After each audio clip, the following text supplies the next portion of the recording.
Hey everybody, welcome back to the Rant. Today we have Usman from Sotheby's. Hello. Good old Hugo and Hello. myself. And before we get into anything, Usman, we normally like talking about different stuff. And Hugo and I were just talking about Wi-Fi names. And you want to tell everyone about your Wi-Fi name? Yeah, I mean, it's not that impressive. And I know this is random, but I just think it's so funny. I don't know how we even started this conversation. But then I started thinking, I'm like, wow, I hope he doesn't ask me about my Wi-Fi name. So we're gonna ask you that next. So my Wi-Fi is nothing crazy. It's pidi, which just means it's a Portuguese hot sauce. So if you eat Portuguese chicken, you get the pidi sauce on the side. I was just trying to distinguish myself. We were just talking about how some of my neighbors have some really wacky names, like police, SWAT car. Wi-Fi is full of viruses. You had a really funny one too. Well, mine is Lollapop. Lollapop. That's your kids? That's just a nickname that we Lollapop? have that we started within our family. Lollapop, just Lollapop. And I know it's weird. So when people go to my home and they ask, "Hey, what's your Wi-Fi?" I'm like, Lollapop. Do you have one? A weird one, Usman? I didn't change it. It's still Rogers. Yeah. 2, 3, 4, 5. Mine is pretty fun. It's called Bell 5V. All right. Yeah. While we're on this random topic, do you guys have really crazy passwords, or do you have like a really crappy? So you would never guess my password. No, I'm not actually your password. Actually, is it like a really long password with characters, small letters, big letters, numbers? Is it one of those? Actually, you might guess it. Huh? You may guess. It's your birthday. Is it? Okay, I'm gonna take some It's money your out of the bank birthday. account. All right, that's interesting. So Usman, do you know that when we got a dog about a year ago, actually he turned one yesterday. Okay, Remember excellent. this? We were thinking about a dog. We wanted to name it Hugo. And Dave and everyone were laughing. It was like, thought it was the best thing ever. But Hugo literally got upset. So you can't name your dog Hugo. I know it's an amazing name. I just thought it would be. And he'll be a legend. He would have been a legend if you called him Hugo. Hugo. Hugo Darwich. What do you guys know, Louis? Louis. Louis. Okay. Anyway. So talking about the dogs' names, ours is called Hemingway. Nice. Yeah. That's a good Do you guys use Hemingway always, or does he have a nickname? No, it's Hemi, man. Yeah. But he does understand Hemingway every once in a while. Hugo, you should change your name to Hemingway. We don't have any pets. My kids. No, but you should change your own name. It's too long. My kids have stuffed animals that have nicknames. So my daughter has a pig. She calls it Pinky. Yeah. And because she's cool, she likes to put random outfits on Pinky. Oh, okay. So Pinky for Christmas had a Christmas outfit for like a month. Yeah. Now she's told us she has to wear like a ballerina outfit. Oh. She just sort of drags her around. So it's like a little dog, but 0 minutes and no pooing. Our viewers right now are looking at us and they're like, okay, are we going to talk about So we're segueing too far. So Usman is our guest today, realtor. I'm sure he can do a much better intro than I can, but as an endorsement, I've personally used Usman and I loved, how he took a completely different approach than most realtors. I mean, I find that with mortgage brokering, doing real estate, it's almost like a commodity, and where you can stand out is that experience. And what Usman does, I think, better than everybody else is those small little details, those little touch points that completely transform the experience of buying real estate or selling real estate, which can be pretty, ups and downs emotionally. And what he does really, really well is taking, new first-time buyers, creating sort of almost holding the hand, if I can say that, Usman, and making the experience very easy. So that's kind of where we wanted to touch on today is the experience of a first-time buyer buying real estate in this market. So do you micromanage? Because I find I micromanage my clients sometimes, and it's for their own good. I know it sounds bad, the whole negative connotation to micromanaging. So let me tell you a little bit about my background. Right before I got into real estate, I was in management consulting for about 15 years. And I'm a certified project management professional as well. So micromanagement sort of comes with the territory at the end of the day. Right. And I think if you really want to serve your clients well, you need to handhold them a little bit, right? I think that's what you end up getting paid for at the end of the day, right? In our industry, I think there you go. Yeah, no, I think I'm okay without. I'm like, what is he doing? Yeah, it's all right. We'll talk about that later, by the way, what's happening here. So I think micromanagement, where it's needed, it should be there.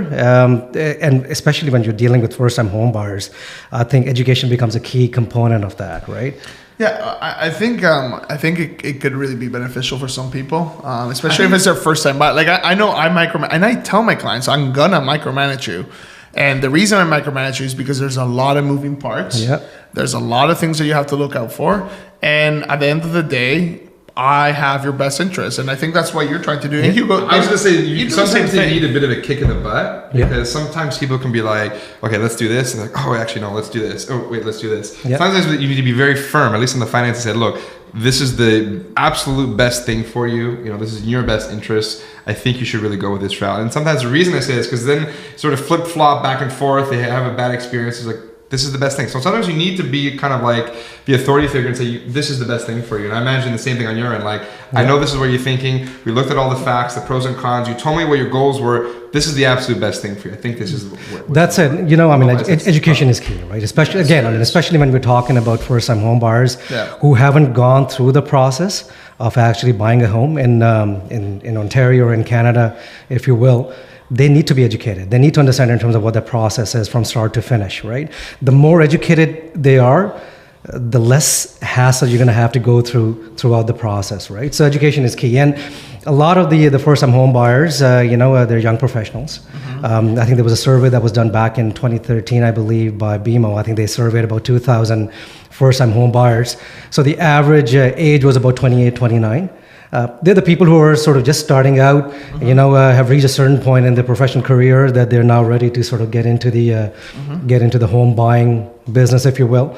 But they need to be educated a little bit. So some of that, and this is interesting because I'm just hearing you talking, and it reminded me of data, that came out through Genworth, I believe it was, and believe it or not, the majority of first-time homebuyers are single women. Yeah, so it's actually very interesting. Yeah, so we made the joke. If you wanna go get deals, go on dating sites. There you go. Yeah. So that is true because I think I read similar surveys as well, where young women are more inclined towards purchasing a home at a younger age than men do. Because they're reasonable people. For these type of things, I think women are generally risk averse. Yeah. They're a little bit cautious, not all of them. No, I wouldn't say that. I'd say women versus men. Men are willing to take more risks in general, I would say, versus a woman. So when I have a conversation with a husband and wife, usually the husband is more willing to over leverage how much mortgage they can qualify for. They're more aggressive with the strategy, and the woman's like, "Well, I want to be very conservative." No, I disagree with that 100%. That's my experience, though. No, I would disagree with that. I think maybe because you're thinking Spanish. No. Now more than ever now, I find the conversation between husband and wife or partners are literally are becoming unified as to one.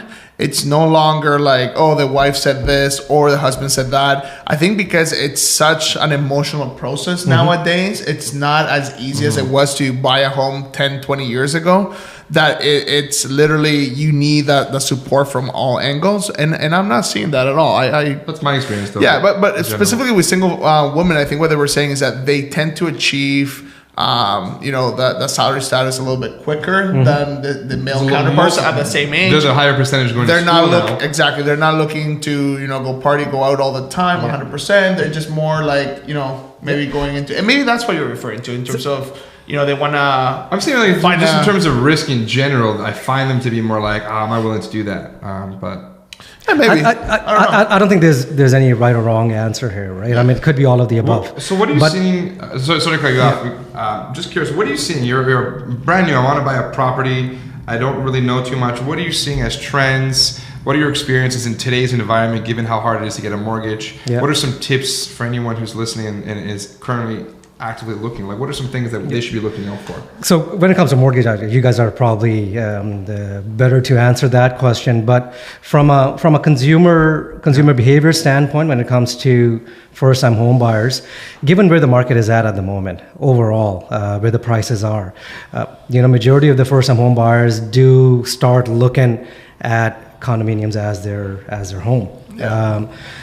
And I think the builders and some of the developers are recognizing that fact as well. They're starting to move towards building larger units as well, and even for some of the younger families, in terms of coming up with 3-bedroom condos as well in the market. So the trend is shifting towards sort of bigger units, because a lot of the first-time home buyers could be a small family.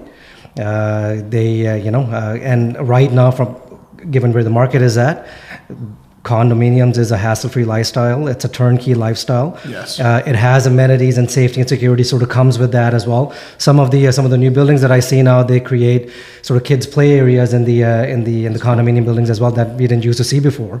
So things are changing a little bit, but this is what the builders, and this is where the builders are sort of keeping in mind in terms of catering to that particular demographic, if you will. I want to point another thing out when it comes to first-time home buyers. Canada is a country of immigrants. If you just look at it, right? Look at it from a statistical standpoint, between 2011 and 2016, the Canadian population grew about 5%, which is a significant number, and about 1.7 million people, and majority of them were immigrants. So a lot of times these days, what I am dealing with when it comes to first-time home buyers is new immigrants. Right. The one side of that is that a lot of these new immigrants are skilled labor, if you will. They're professionals, and they come with significant amount of money when they land in Canada.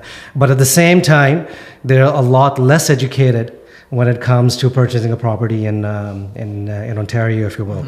So there's a different kind of process that you have to follow in terms of really educating from that perspective, that segment of the first-time home buyers. And they may not necessarily be the condominium buyers, if you will.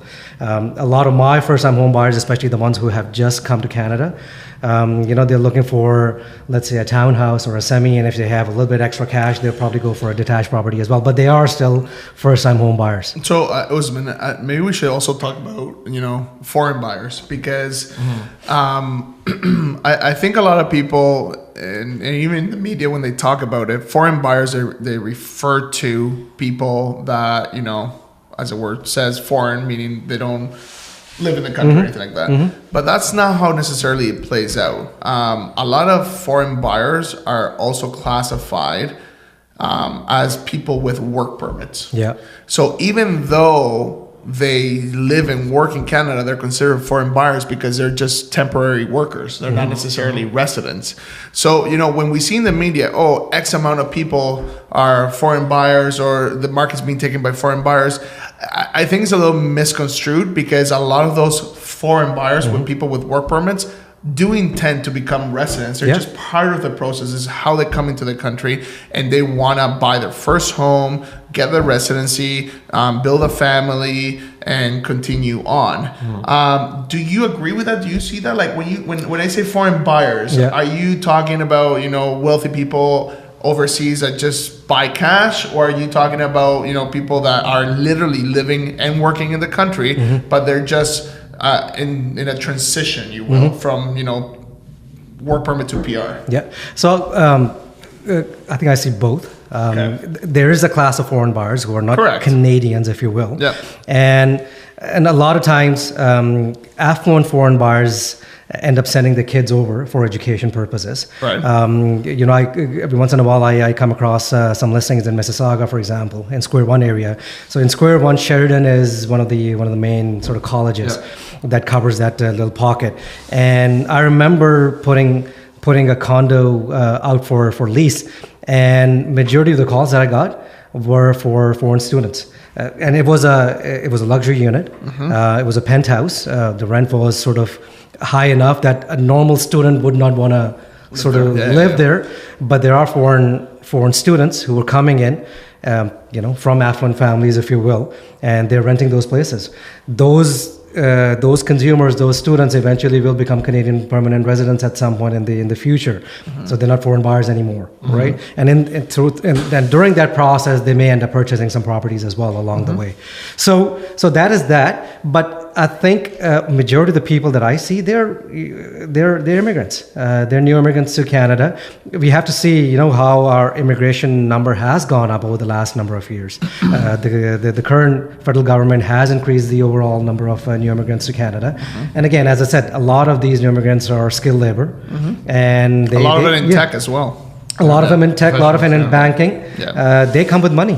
They come with money, but again, they are first-time home buyers when it comes to Canada. Do you see in the current market right now, specifically in Toronto, let's say, like bidding wars at specific price points? Do you see any like crazy competition even now that we're early March? Yeah. So the Trump just came out We are with in their. March. You're I know. right. I just That's think it. Yeah. And it's still like minus 20 outside. Yeah. I don't know what kind of March it is, but it is. Trump came out with their February numbers. Right now, overall volume is low. Sales volume is low, Compared to inventory is last low, year. right? So in just in February, I think year over year, the sale volume was about 2.5% lower than last year.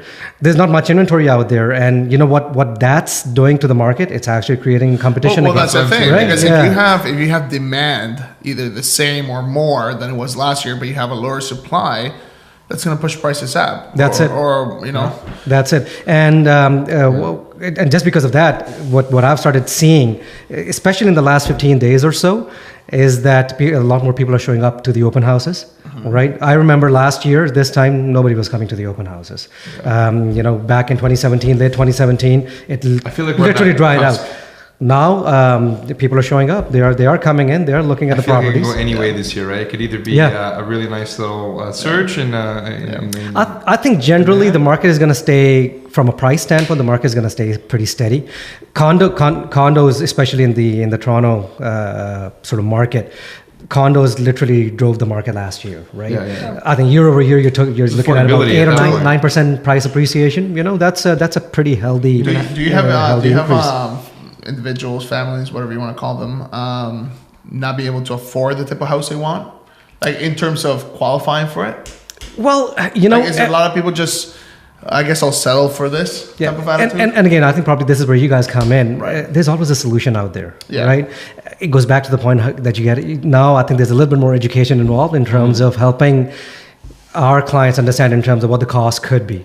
Right. But people are talking about it because it's all over the news. Everybody's talking about stress tests and how difficult it's getting to get a mortgage. But so far, I haven't come across a family that said, "Hey, you know, we can find a solution to buy a house."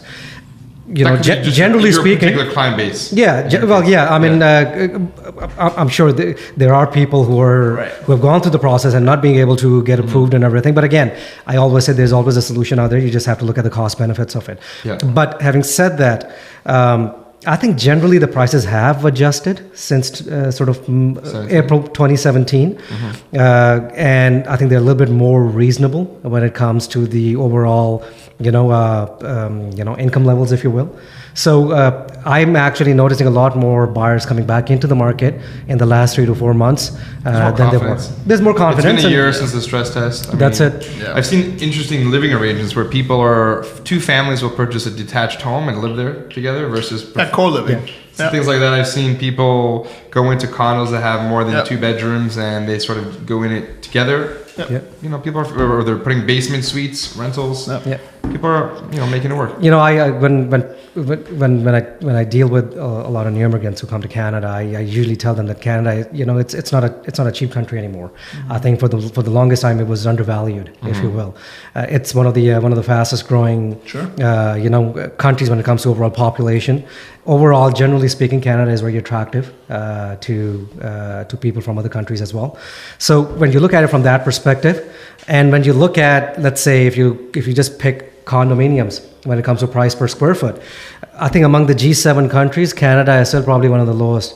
I think back in 2015, 2016, we were at $515 or $520 dollars per square foot, and I think the currency is in the US dollars. And I think even if you pick a number today, you're still around $750 in Toronto. I'm not talking about GT. I'm just talking about the city of Toronto because everybody's been talking It's about. a good value from an international level. Yeah. Hong Kong is still 3,000. New York is 2,500. London, Paris. Yeah. So when you look at it from that perspective, Canada is still not that expensive. Yeah. Well, Let me just one last thing. Yeah. If you had one thing to say to someone who's looking for a home right now, one tip that you've experienced, what would that be? Find somebody who can help you educate through the process from start to finish. Again, you might think that you know everything in terms of how to go about buying a home. There are a lot of intricacies. There are a lot of things that you need to be aware of as you go through the process. You know, home buying is a risk management experience, right? In my industry, I always say, you know, what I do is manage people and manage risks at the end of the day. And I think it becomes even more important for first-time home buyers that, you know, do reach out to somebody who can help you sort of educate through the process. Don't use your brother. Stop using your family. You can. Well, you can. There's nothing stopping you from doing it. Professional. I mean, don't use a part-timer, I guess. Absolutely. Get yourself educated a little bit, and don't focus on the news 24/7.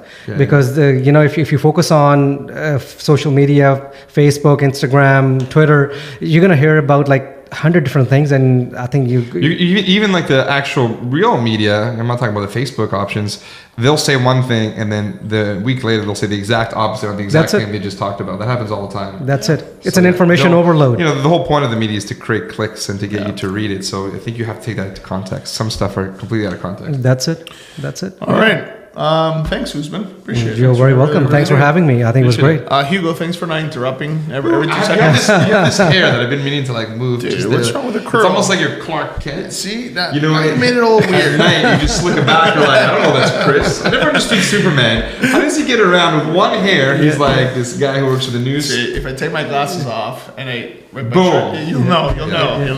Anyway. Sorry. No, I was just going to say, you know, next time if I have the opportunity, we'll talk a little bit about luxury as well, because I think luxury is another market that we're seeing a lot of interest. We haven't even touched on. Absolutely. We'll need a little more time to cover it. Fair enough. Maybe we could do that in a luxury home. Yeah, there you go. Usman will arrange the home, and we'll just that I can do. Yeah. All right, guys. Thank you very much. We'll see you next week. Thanks, guys. Cheers.